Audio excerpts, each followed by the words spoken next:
사랑하는 여러분, 한 해가 저물어가는 이 계절에 주님의 이름으로 평안을 전합니다. 거리에 울려 퍼지는 캐럴과 반짝이는 불빛 속에서 우리는 한 해를 돌아보고 다가올 새해를 기대하게 됩니다. 이 시간, 잠시 세상의 소음에서 벗어나 하나님의 따뜻한 음성에 귀 기울이는 시간이 되기를 소망합니다. 만약 오늘 이 이야기가 여러분의 마음에 작은 울림을 준다면 그 은혜를 주변의 소중한 이들과 함께 나누어 주십시오. 하나님의 말씀이 더 널리 퍼져나가는 일에 동참하는 것은 우리에게 주어진 또 하나의 축복입니다. 구독과 알림 설정을 통해 앞으로도 주님께서 주시는 귀한 지혜와 위로를 놓치지 않으시길 바랍니다. 크리스마스 시즌은 대부분의 사람들에게 기쁨과 설렘의 시간이지만 어떤 이들에게는 아픔과 외로움이 더 깊어지는 때이기도 합니다. 오늘 저는 이 특별한 계절에 하나님께서 우리에게 주고자 하시는 두 가지 선물에 대해 이야기하고 싶습니다.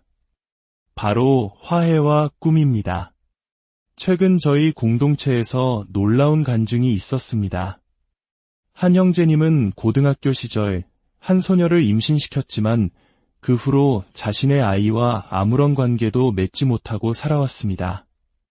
그렇게 세월이 흘러 아이는 35살의 성인이 되었습니다.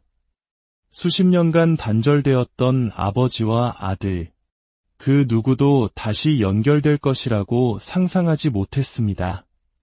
하지만 하나님의 놀라운 섭리 가운데 그들은 기적적으로 다시 만나게 되었고 이번 크리스마스를 함께 보내기로 했습니다. 또 다른 자매님은 15년 동안이나 소식이 끊겼던 자녀와 극적으로 화해하는 은혜를 경험했습니다. 이것은 단순한 우연이 아닙니다. 바로 지금 하나님께서 깨어진 관계들을 회복시키고 계시다는 강력한 신호입니다. 특히 가족 간의 화해를 향한 주님의 마음이 강하게 느껴집니다. 우리 한국 사회에서도 부모와 자식 간의 갈등, 형제 간의 불화, 부부 사이의 냉전처럼 안타까운 사연들이 참 많습니다. 세상의 눈으로는 도저히 불가능해 보이는 상황일지라도 기적을 행하시는 하나님 앞에서는 그렇지 않습니다. 혹시 여러분 가운데에도 오랫동안 단절된 가족, 마음의 벽을 허물지 못하는 소중한 사람이 있습니까? 몇 달 혹은 몇 년 동안 연락이 끊긴 자녀 때문에 가슴 아파하고 계신 분이 있습니까? 오늘 우리는 바로 그 문제들을 위해 함께 기도할 것입니다. 우리가 기도할 때 주님께서는 천사들을 보내셔서 그 자녀의 마음을 움직이시고 모든 상황을 주관하시며 치유와 회복을 가져다 주실 것을 믿습니다. 우리는 그저 동정심 때문에 기도하는 것이 아닙니다. 우리는 살아계시고 역사하시는 하나님을 믿기 때문에 기도합니다. 하나님께서는 최악의 상황 속에서도 개입하셔서 모든 것을 바꾸실 수 있는 분입니다. 놀라운 사실은 주님은 종종 우리가 전혀 예상하지 못한 방식으로 일하신다는 것입니다. 마치 몰래 다가와 우리를 놀래키시는 장난꾸러기 아버지처럼 가장 기묘하고 독특한 방법으로 상황에 개입하셔서 치유를 가져다 주십니다. 자, 이제 우리 함께 믿음으로 선포합시다. 하나님께서 관계를 치유하시고 회복시키심을 믿으십니까? 이것은 주님의 말씀이며 기적적인 화해의 순간입니다. 지금부터 새해가 될 때까지 앞으로 몇 주 동안 우리가 미처 기도하지 못했던 영역에서까지 놀라운 화해가 일어나는 것을 목격하게 될 것입니다. 주님, 감사합니다. 우리는 지금 깨어진 모든 관계의 회복을 위해 기도합니다. 도둑맞았던 모든 것을 되찾게 하시고 무너졌던 모든 곳이 다시 세워지게 하옵소서. 성령님, 강력하게 임재하여 주셔서 주님의 능력을 나타내 주시옵소서. 가정이 회복되고 배우자와의 관계가 회복되며 부모와 자녀 사이에 막힌 담이 허물어지는 역사가 일어나게 하옵소서. 우리 함께 믿음으로 고백합시다. 예수님 때문에 나는 모든 것을 되찾을 것입니다. 다시 한번 외쳐볼까요? 예수님 때문에 나는 모든 것을 되찾을 것입니다. 아멘. 육신의 질병이 치유되는 기적의 이야기들은 언제나 우리를 흥분시킵니다. 하지만 저는 재정적인 기적이나 관계가 회복되는 이야기를 들을 때에도 그에 못지않게 기쁩니다.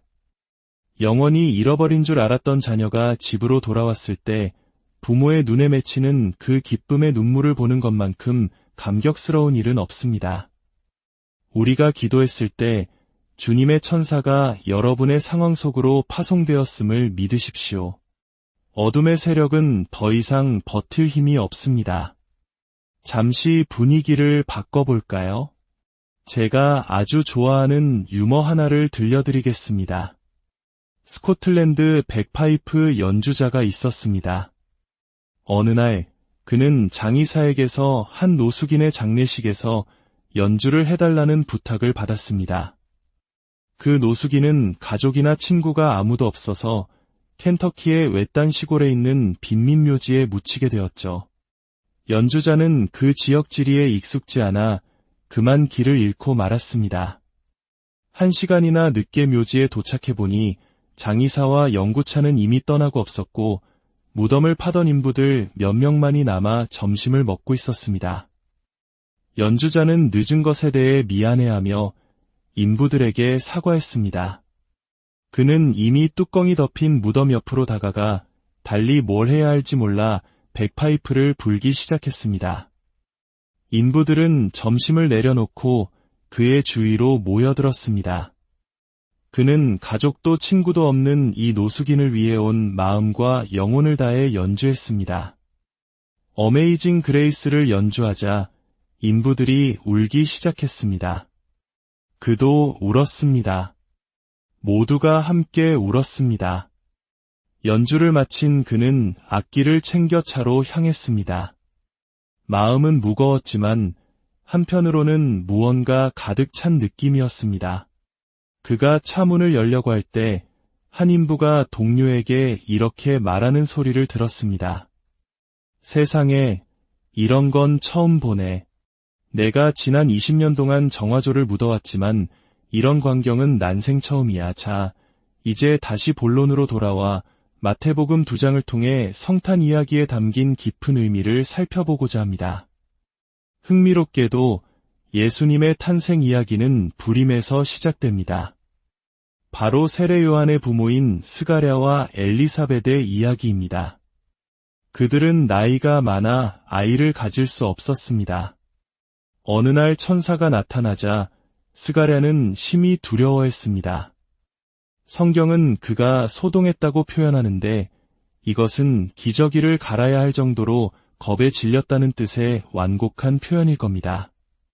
성탄 이야기 전체를 관통하는 패턴이 있습니다. 바로 두려움과 기쁨의 반복입니다. 큰 기쁨은 항상 큰 두려움 뒤에 찾아옵니다. 스가랴에게 나타난 가브리엘 천사는 그의 기도가 상달되었다고 말합니다.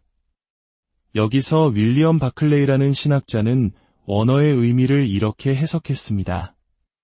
내가 더 이상 드리지 않게 된 그 기도가 상달되었다. 얼마나 놀라운 말씀입니까? 우리가 낙심하여 포기한 기도라 할지라도 그 기도는 여전히 하나님 보좌 앞에서 주님의 마음을 움직이고 있었던 것입니다. 하나님께서는 때로 우리를 두렵게 할 만큼 좋은 일을 행하기 원하십니다. 두려움은 적이 아닙니다. 그것은 단지 하나님께서 우리가 믿음으로 설정해 놓은 한계를 넘어서고 계시다는 신호일 뿐입니다. 세례 요한의 아버지는 아들을 위한 기도를 멈췄지만 하나님께서는 그 한계를 넘어 불가능한 일을 행하셨습니다. 이 패턴은 계속됩니다. 천사들이 목자들에게 나타났을 때 그들은 심히 두려워했습니다. 그러나 천사는 말합니다. 무서워하지 말라. 보라, 내가 온 백성에게 미칠 큰 기쁨의 좋은 소식을 너희에게 전하노라. 두려움이 먼저였고 그 후에 큰 기쁨이 찾아왔습니다. 마리아에게도 마찬가지였습니다. 천사가 나타나 그녀가 아이를 낳을 것이라고 했을 때 그녀는 몹시 당황하고 두려워했습니다.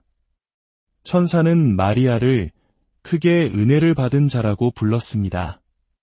하지만 그 은혜의 대가는 혹독했습니다. 임신했다는 이유로 약혼자에게 파혼당할 위기에 처했고 헤롯 왕을 피해 이집트로 피신해야 했으며 사생아의 어머니라는 사회적 비난을 감수해야 했습니다. 하나님의 은혜가 항상 모든 사람에게 환영받는 것은 아닙니다. 때로 우리가 예수님께 예라고 순종하는 것은 세상이 주는 인정과 칭찬을 포기해야 함을 의미합니다. 이제 오늘의 핵심 주제로 넘어가겠습니다. 바로 꿈입니다. 마태복음 1장과 2장을 자세히 살펴보면 유독 꿈이라는 단어가 반복해서 등장하는 것을 발견할 수 있습니다.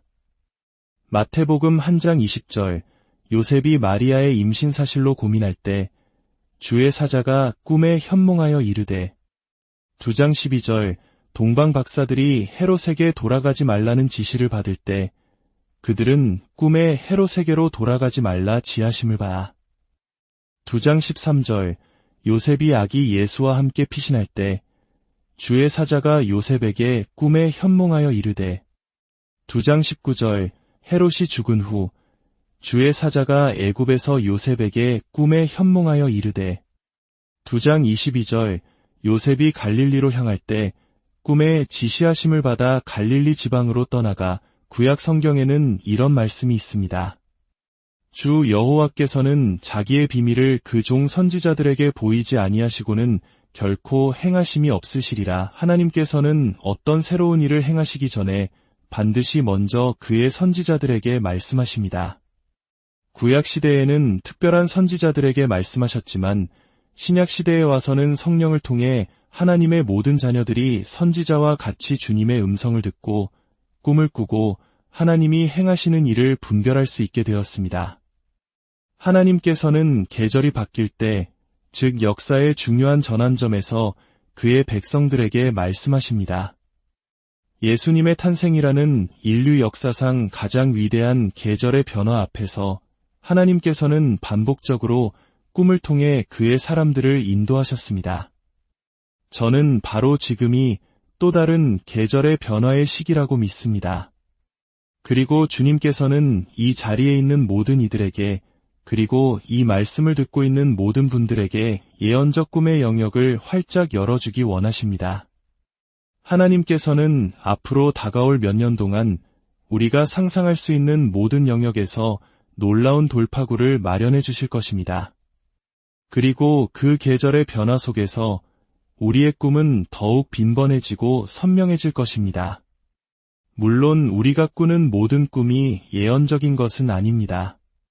저도 어젯밤 먹은 피자 때문에 뒤죽박죽인 꿈을 꿀 때가 많습니다.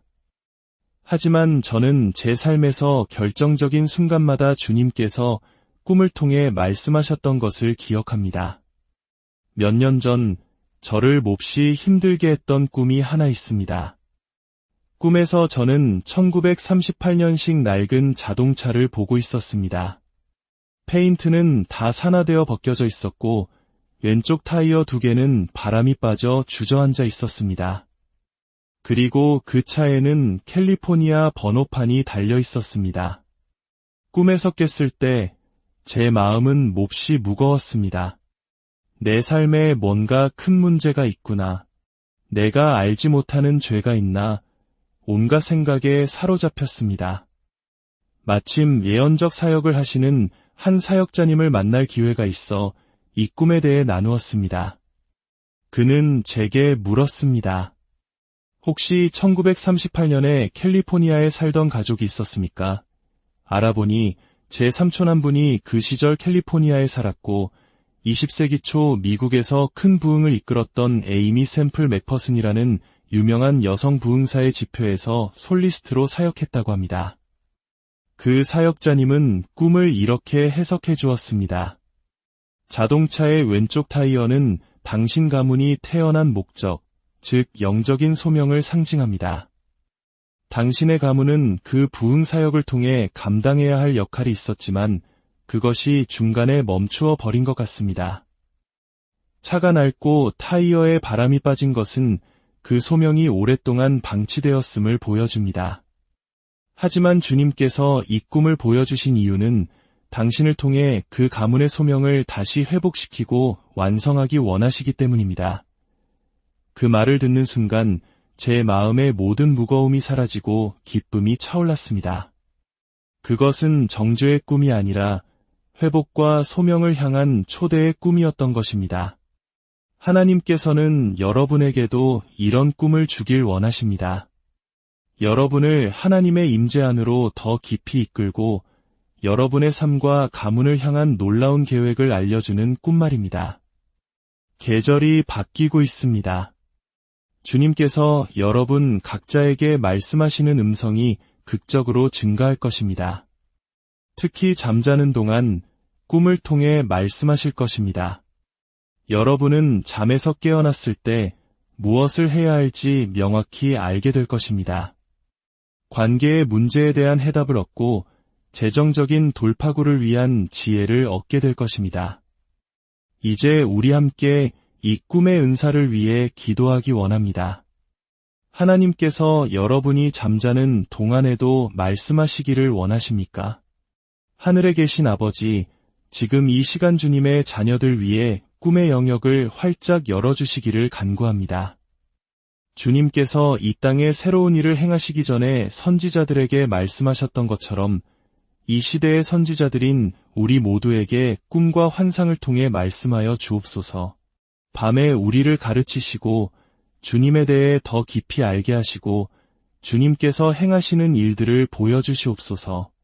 창의적인 아이디어와 하늘의 비밀, 그리고 무엇보다 주님과의 깊은 만남을 허락하여 주시옵소서. 우리 각 가정에 주어진 거룩한 목적이 온전히 회복되게 하시고 가문에 맡겨진 신성한 소명을 다시 붙잡게 하옵소서. 지금부터 성탄절까지 이 말씀을 듣는 모든 이들의 삶에 예언적인 꿈이 극적으로 증가하는 것을 보게 하시고 그 꿈을 해석할 지혜와 명철을 더하여 주시옵소서. 사랑하는 여러분, 이 크리스마스 시즌이 단순히 지나가는 절기가 아니라 여러분의 삶에 깨어진 관계가 회복되고 하늘의 문이 열려 하나님의 음성을 듣는 놀라운 전환점이 되기를 예수님의 이름으로